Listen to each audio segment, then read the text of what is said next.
There are two levels to evolutionary education. The first level deals with bringing about dramatic change and improvement to our educational system.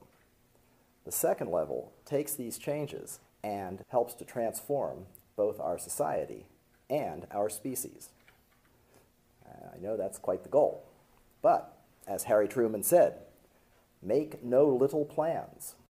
Make the biggest plans you can think of and spend the rest of your life carrying them out. So here I am. Grew up in Mountjoy, as everybody but probably Joyce knows.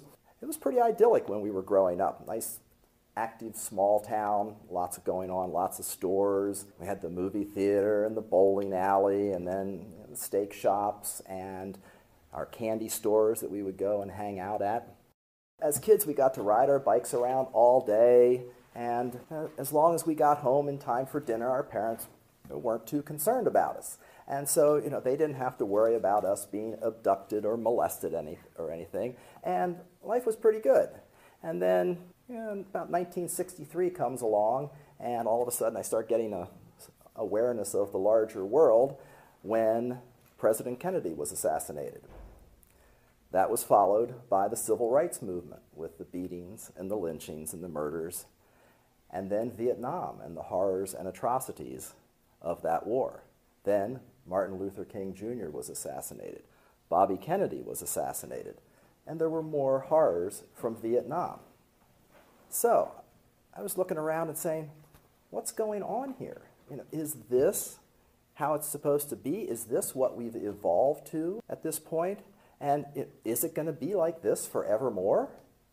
And so I started searching for some answers, trying to figure out some common denominator or root cause, because there had to be some reason why all this was happening. Now here we are today, 40 years later. Now our country's involved in 2 wars that we can't figure out how to get out of. We spend $900 billion a year on defense. We are the world's largest arms merchant. There are countless other conflicts around the globe. Ethnic violence is rampant. There's domestic and international terrorism. And there's just far too much lying, cheating, stealing, scamming, abductions, and rapes. It's enough to make anybody want to run away or bury their heads in the sand and try to ignore what is going on. But we can't ignore it anymore. I spent 35 years seeing these events play out and continue to get worse. As the old saying goes, if you're not outraged, you are not paying attention.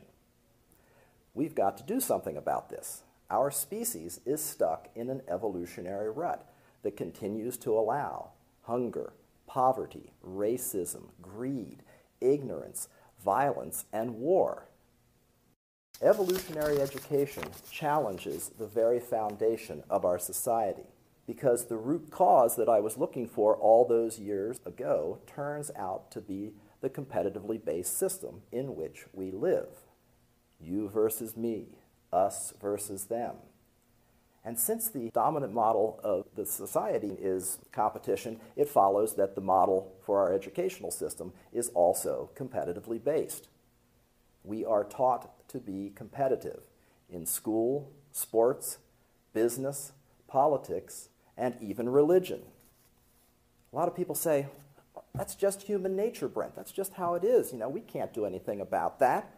But when something is taught and promoted for centuries, it gets wired into our subconscious, and so it seems natural. Competition is like air to us. It's all around us. It envelops us. We don't even question its existence or whether it is producing the best results for a majority of people. We have been raised to be competitive against each other from an early age. Competition is the norm for individuals, families, teams, tribes, communities, businesses, states, religions, and nations. In a way, life is one big contest, or a series of contests marked by a constant jockeying for position in the pecking order.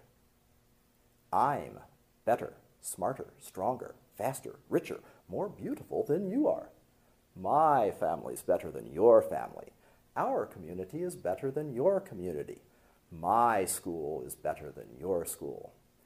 Our business, state, political party, country, or multinational corporation is better than yours. My God is more powerful than your God. We are the chosen people, and you are not. So while this competitive dynamic has led to many advances for our society, it is also responsible for some of our darkest moments. When we really delve into the competitive dynamic, we see that for a vast majority of people, there are far more negative than positive consequences to this system. How we educate people is to throw them into competition virtually from their first day of involvement in any activity, be it academics or sports.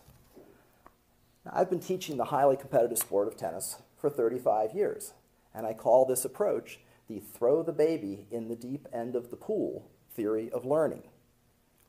When we put people into competition before they've learned any of the physical, mental, and emotional fundamental skills of that activity, it's like taking a baby, throwing it into the deep end of the pool, and then when it sinks to the bottom, instead of swimming to the side, we look around and say, next. I guess that one just didn't have what it takes. Now, this is also known as the school of hard knocks, or the trial by fire theory of learning. And while this approach does get a small percentage of the population to excel, usually from the fear of the consequences of failure, most people do not do that well in this system. Many people fail. So this is just not the best way to educate people. I mean, think about it logical. Somebody is starting a new activity. They have no skill in that, and within a short amount of time, they are competing against each other. Psychologist Alfie Kohn has a great definition for competition. He calls it mutually exclusive goal attainment. In other words, I can't win unless you lose. And I know the old saying, it doesn't matter if you win or lose, it's how you play the game. But unfortunately, these words ring hollow for even the youngest members of our society, because they quickly learn that it does matter whether you win or lose, because the winners get everything, the fame, the glory, and the rewards. In any contest, someone's going to win, but nobody has to be any good. You have two beginners, and you put them in some type of contest, and because of the mutually exclusive goal attainment, at the end, one of them is going to be able to say, I'm the winner, and then the whole process starts. Very interesting. Have two great stories from right here in the county. One from Jesse, who was a great high school and college soccer player, great soccer coach, and we were talking, and he told me that he had volunteered to work with a team of 5-year-old boys. Well, how it worked was they had one practice one Saturday, probably was an hour, right? Yeah. You know, 5-year-olds, trying to get 5-year-olds to even focus for an hour is amazing. So they had 1 hour where they practiced the one Saturday. The next Saturday, they had another practice. And then the third Saturday, they started playing games against the other teams. Now, they're 5 years old. It's their first experience in organized sports. And so not only did they have to learn all the skills of the game in those 2 hours, but they had to learn all the rules at the same time. Ridiculous. The other example comes from my other cousin, Phil, who unfortunately couldn't make it tonight. But I was back here one summer, and he said, hey, John's playing in a baseball game. And at that time, John was 7. So I went over to Maytown to see the game. I was appalled. The pitchers could rarely get the ball anywhere close to the plate. And when they did, the batters would swing it. I mean, the batters couldn't hit it. So eventually what they would do is put the ball on the little batting tee, and then the batters would swing at it. Even then, sometimes the batters would completely miss the ball or hit the tee.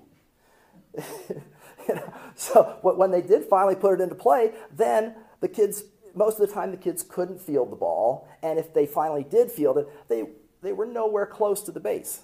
And yet there were those little 7-year-olds running around the bases, scoring runs, and at the end of the game, one of them got to say, oh, we're the winners, we feel good. It's like, it's crazy.